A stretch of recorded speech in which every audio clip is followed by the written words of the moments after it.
in which it exists. It feels like a real place. Just how authentic is Harambe?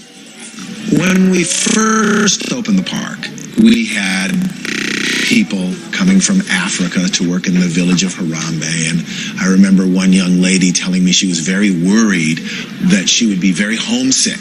And when she got to the village and she saw it, she realized it looked just like where she grew up. Disney employed 13 Zulu thatchers from South Africa just to thatch Harambe's roofs. Harambe Village is where you'll find one of Animal Kingdom's star attractions. It's one of the biggest and most ambitious rides ever created by Disney's Imagineers. What's it all about? Well, the roads are bad. The animals are wild. And the mission is to foil some scheming poachers. Kilimanjaro Safari. It might just be the next best thing to a real African safari. The architects and designers went to great lengths to try and replicate the African habitat here on the savannas. Flooded roads, collapsing bridges, and more than 250 different animal species. At 110 acres, this single attraction is bigger than the entire Magic Kingdom and the largest Disney has ever created. You're going on a tour, a safari.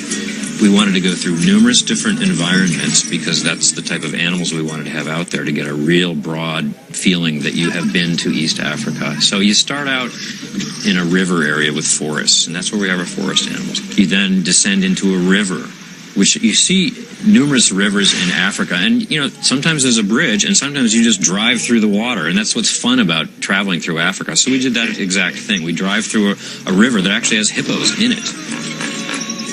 The safari adventure goes through forests, rivers, and over a rickety-looking bridge that crosses a river teeming with toothy crocodiles, and then arrives at one of the highlights of Disney Safari, the African savanna.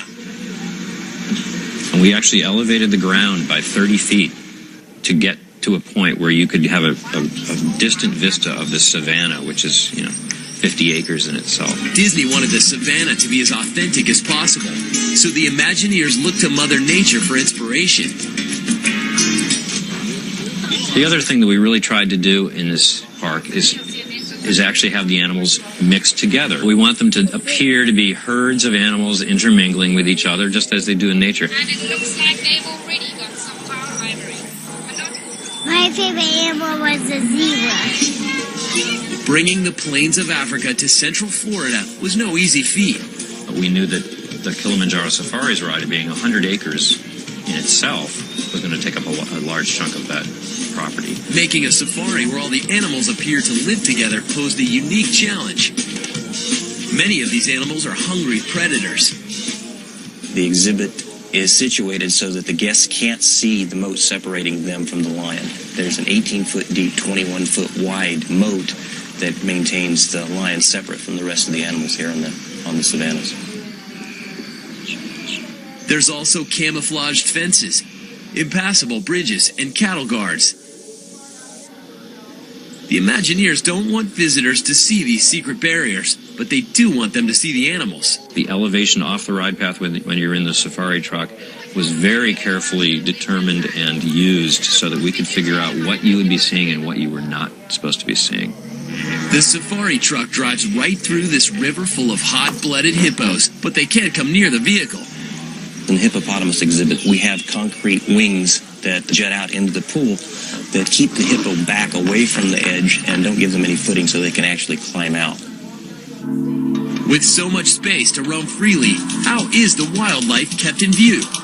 Disney uses something called browse, a green leafy material on branches, which they place near the path to encourage the animals to stay near the ride vehicles. When on the safari, visitors won't notice these secret feeders. That's because they're camouflaged. The stump feeders that you say look as though a tree had just broken off, but in reality it's concrete and has a space in the top of it where we can place browse throughout the day. Browse serves another key purpose. It keeps this hungry horde from stripping the savanna clean.